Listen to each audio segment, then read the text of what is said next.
Each week, Richard and Father Mark present a rigorous discussion of the Bible in a format short enough for your morning commute, but long enough to be substantive, posing difficult questions meant to keep you engaged.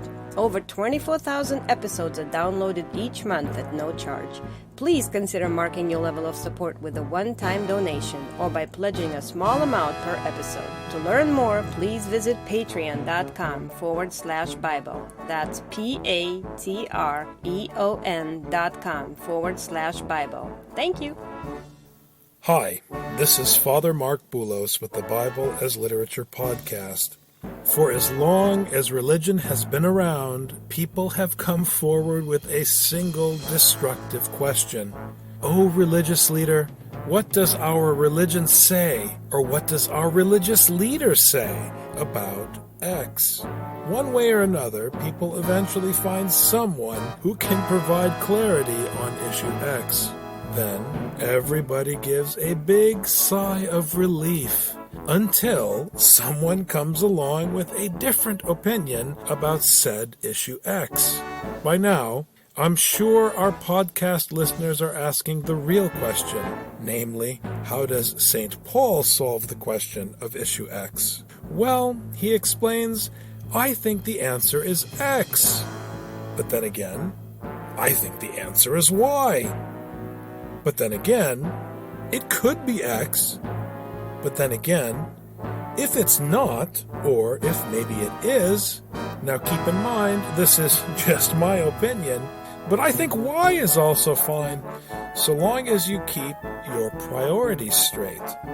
Richard and I discuss 1 Corinthians chapter 7, verses 25 to 40. You're listening to the Bible as Literature.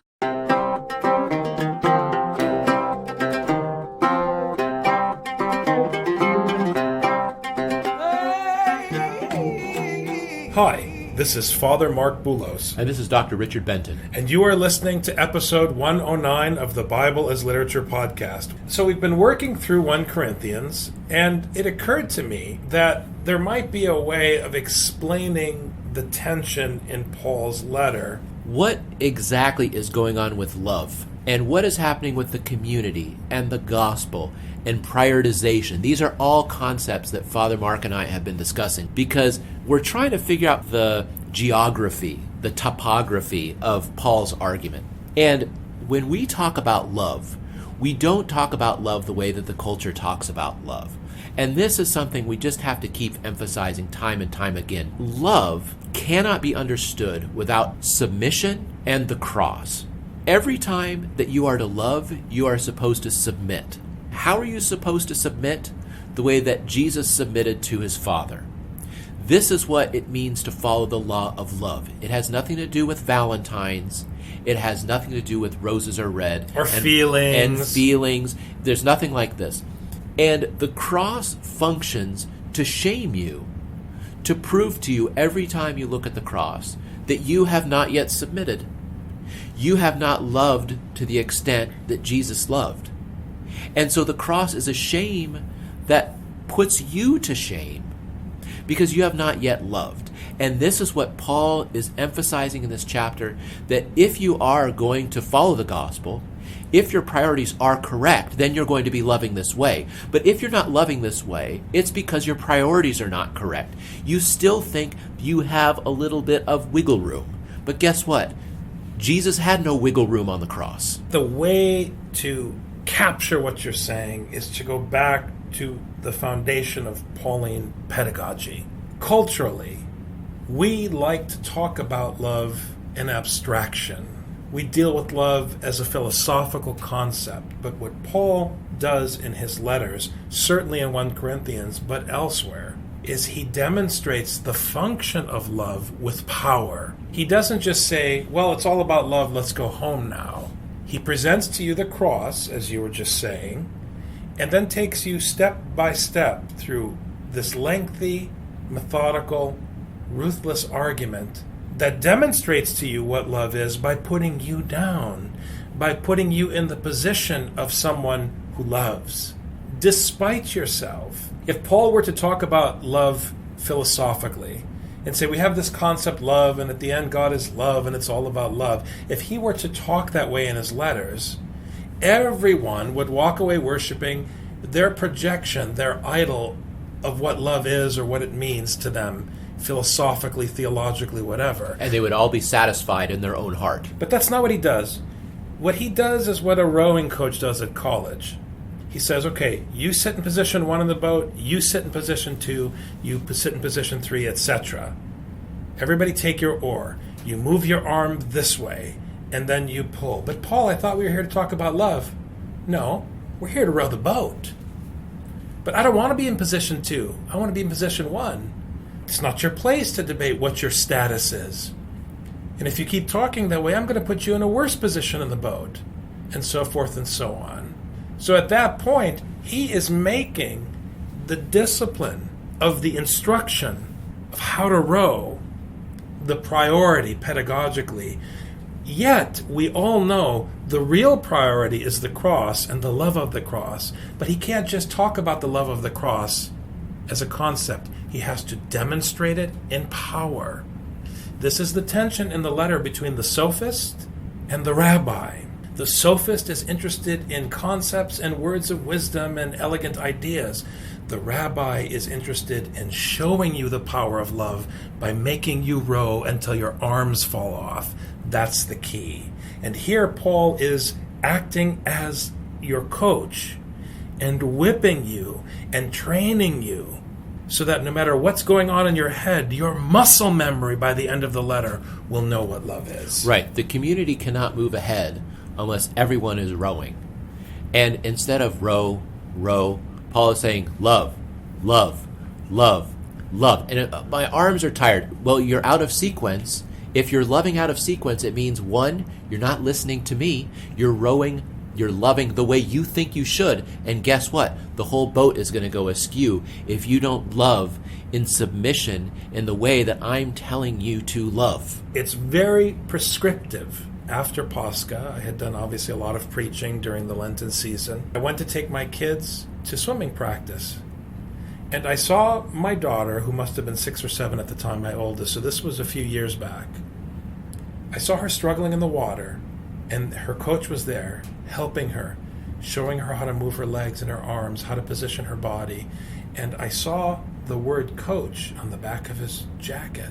And it was, to me, a scriptural sign that his function is a godly function. That what he was doing by giving practical instruction is the heart of the matter, and it is the most sacred duty that anyone has, is to give practical instruction. Because wisdom is about showing people how to live. That is what Paul is talking about. And that teaching, when the coach teaches, I mean, this will help kind of bring down to earth something else. That teaching instills the spirit of the coach in your daughter. When your daughter is moving her arms and moving her legs correctly, it's because she is now moving according to the spirit that was given to her by the coach. Yes. It's the spirit that animates her arms and her legs. So Paul can see if you actually heard his lesson and are following his lesson, if he can see your arms and your legs are moving according to the law of love. Now again, I'm going to keep saying it. The law of love cannot be divorced from submission or from the cross. Or from rowing the boat in a position of shame. Not the position you want, but the position the coach tells you you need to play. You cannot go to the coach and say, I had a dream and I felt God calling me to be the point guard. Well, with all due respect, you're 7'2" and you're clumsy, but you're muscular and you have a decent shot. So you're not going to be the point guard. Get over yourself. This is your position. You're going to be center, or you're going to be down under the basket. But that's not what I'm called to. That's not what I want to do. That's not my idea. Well, we're not interested in your idea because I'm the coach. That's all he's doing here. It's not a big deal. And it occurred to me that this might be the best way to reach an American audience. Because one of the last places we still understand this is in sports, because we take sports seriously. You were bought with a price. Do not become slaves of men. Brethren, each one is to remain with God in that condition in which he was called, which is where we left off last time. So the condition of being a slave or a free, being married or celibate, whichever one you are, don't be so concerned with the state you're in. Be concerned with how you are performing the gospel. Oh, I like to be at the front of the boat. Well, you got here too late. We already had someone sitting there. But just row. I'll show you how to row. You'll make a fine contribution. Now, concerning virgins, I have no command of the Lord, but I give an opinion as one who by the mercy of the Lord is trustworthy. I think then that this is good in view of the present distress, that it is good for a man to remain as he is. It's helpful if you remain single. But it's fine if you don't remain single. It's great if you can stay a virgin because you can stay focused. But if you can't, no big deal. Because once he says it's better to be a virgin, he's undermining the gospel. That's why he has to step down from the throne of Moses to speak. Mm-hmm. He's giving his opinion. But if you take his opinion here as command, you're going to twist the gospel into a tool of division. That's circumcision. Right. It becomes circumcision, and suddenly you're going to say, well, Paul said it's better to be a virgin. Well, what about people who have sex? Is something wrong with them? Are you bound to a wife? Do not seek to be released. Are you released from a wife? Do not seek a wife. So no one is better than the other, and your state in this temporary world under distress, under pressure, is a temporary state. Fine, you're married, you're not married, you're a virgin, you're not a virgin. As long as your priority is the gospel, everything can be made to do what everything was made to do. Don't try to do anything except follow the gospel. Don't try to get divorced. Don't try to get married. Try to follow the gospel. Put all of your energy into this commandment. But if you marry, you have not sinned. And if a virgin marries, she has not sinned. Yet such will have trouble in this life, and I'm trying to spare you. Look, if you can get around the difficulty of getting married and having kids, fine. Not so that you can then drink lattes and take in extra movies and enjoy life as a single person. No. So that you have more time to study, to read, to write, to serve the poor, to visit people in prison. Because those things are not optional. Those are not identity-based. Those are actions. When I went to Mount Athos and I was bright-eyed and bushy-tailed, and I met a monk, and I said, "Oh, how did you decide to be a monk at Mount Athos?" And he was a simple man from the village, and he said, I wasn't really interested in getting married and having a family, so this seemed like a good thing to do. But I say, brethren, the time has been shortened so that from now on those who have wives should be as though they had none, and those who weep as though they did not weep, and those who rejoice as though they did not rejoice, and those who buy as though they did not possess, and those who use the world as though they did not make full use of it, for the form of this world is passing away. All of one's focus must be on the gospel, not on your feelings, not on what you're using, not on what you're buying, not on even your family, if you can do this without undermining the gospel. But your entire focus must be on the gospel. And doesn't this sound like Ecclesiastes? Everything is passing away. It sounds like Isaiah. Everything is passing away but the word of God. So what are you spending your time doing? And your effort and everything. What are you spending your life on? Because your life is draining out as we speak. What do you want to spend time on other than the word of life? Do we have time? That is how Paul talks, and that is how he teaches, and that is where the gospel hurts.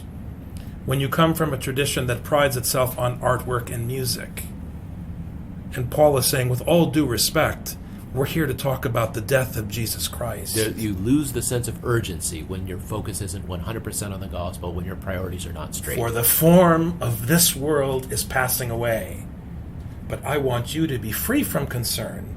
One who is unmarried is concerned about the things of the Lord, how he may please the Lord. But one who is married is concerned about the things of the world, how he may please his wife, and his interests are divided. The woman who is unmarried and the virgin is concerned about the things of the Lord, that she may be holy both in body and spirit. But one who is married is concerned about the things of the world, how she may please her husband. This I say for your own benefit, not to put a restraint upon you, but to promote what is appropriate and to secure undistracted devotion to the Lord. And this is not endorsing monasticism and ridiculing marriage. It's actually demonstrating that the work of the gospel is harder for those who choose to be married. It's interesting how Paul argues in this chapter very differently than how he argues in other chapters, because he says, don't be married, but it's okay if you're married. It sounds like he's undermining himself. If you take any of these verses out of context, you're going to have a problem because it's very nuanced. He's trying to say the more you can be focused on the gospel, the better. You can be focused on the gospel when you are married, but it's harder. Now, is Paul against hard work? By no means. But he's saying you can be more focused. That's why above, when it talks about the immorality by which people then decided to start getting married, when it's porneia, it's not porneia, sexual immorality, is talking about loyalty. If you are married, as it says here, your loyalty is divided between following the Lord exclusively and also pleasing your wife. Now, as he said before, by doing what your wife needs, you are following the gospel, but it can be more limiting. Perhaps. So this is where he says something about being celibate and a preference for that, but he always backs up. And the reason why he backs up is because one group is not allowed to feel that they are superior to the other group.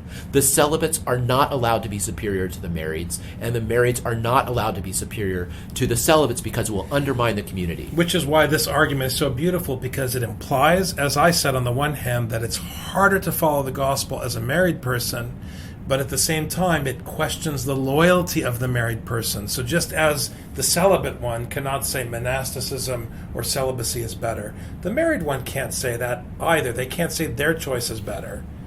No one's choice or position in life, whether it's a choice or it's your fate that you accept by circumstance, whatever position you have in the boat, you're all the same, no matter how it plays out in God's eyes. In the old country, people got married, they had their children and their grandchildren, and then they separated, and they went and they lived the rest of their years in a monastery, not out of lack of love, but out of a desire to love and no longer be married. But it was mutual decision. It was not an acrimonious divorce. Now, I'm not saying this is correct for everyone, but I want people to understand that we do have a tradition where people decide marriage is good for a time, and then it's no longer good. Retirement is kind of a wicked concept, to be honest. When you reach a certain age where you can't continue to do what you did in your middle years, and you are burdened with less physical work and other types of work, that's an opportunity to refocus your loyalties. That, I think, is the point. When you retire and you no longer have a day job, great. You have more time to go work at the soup kitchen.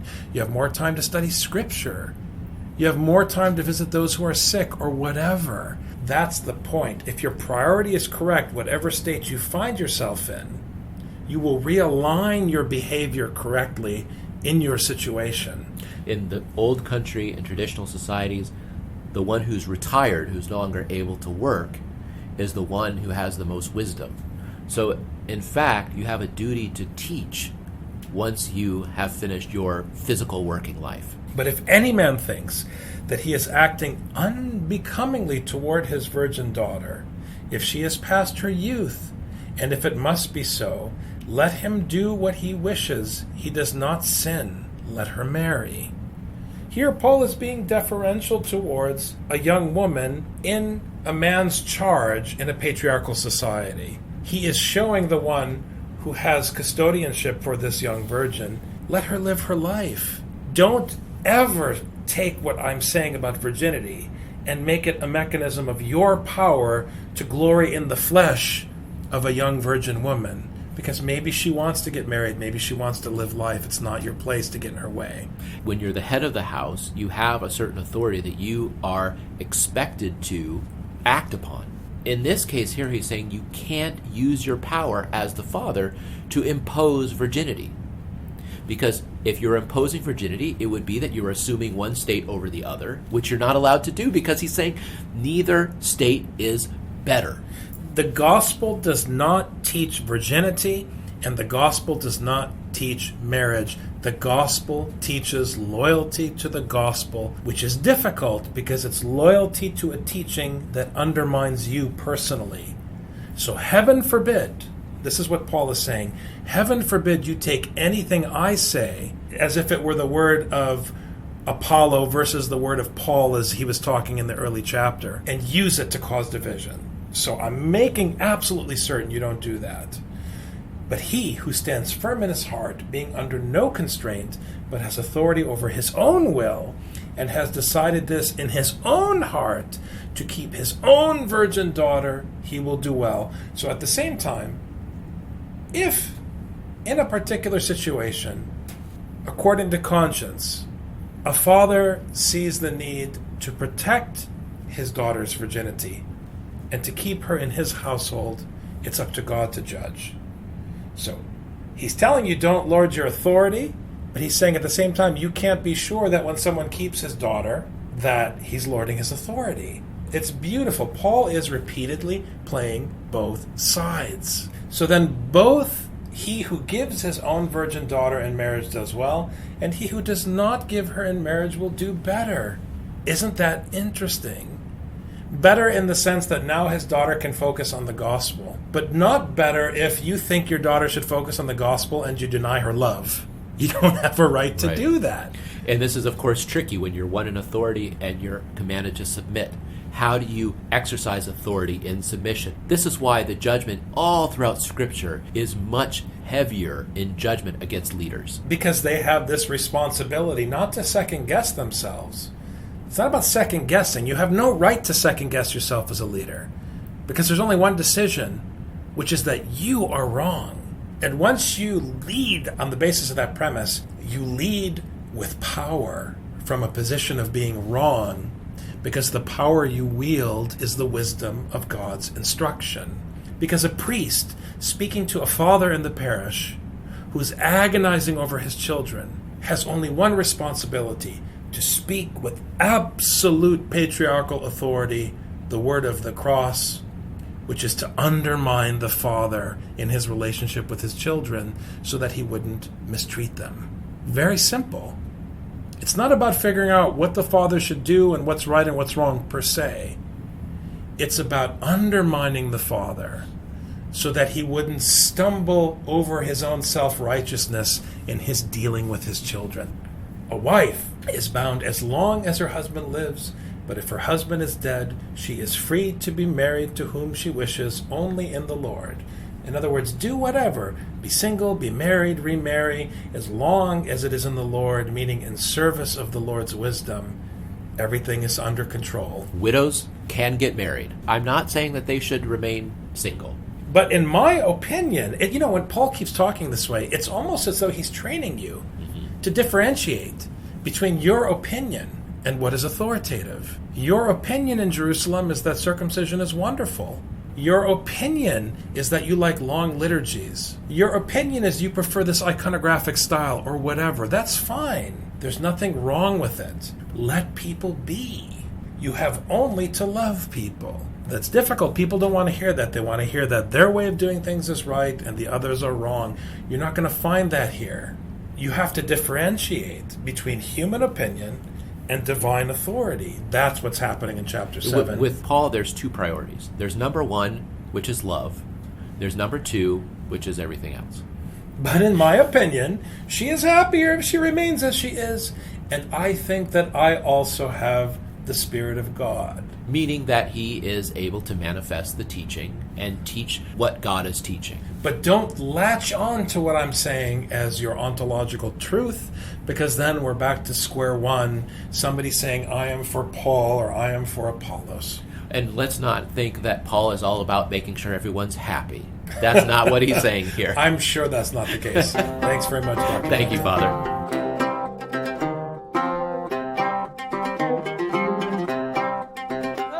You've just heard the Bible as literature. Thanks for listening. The Bible as Literature is a production of the Ephesus School Network.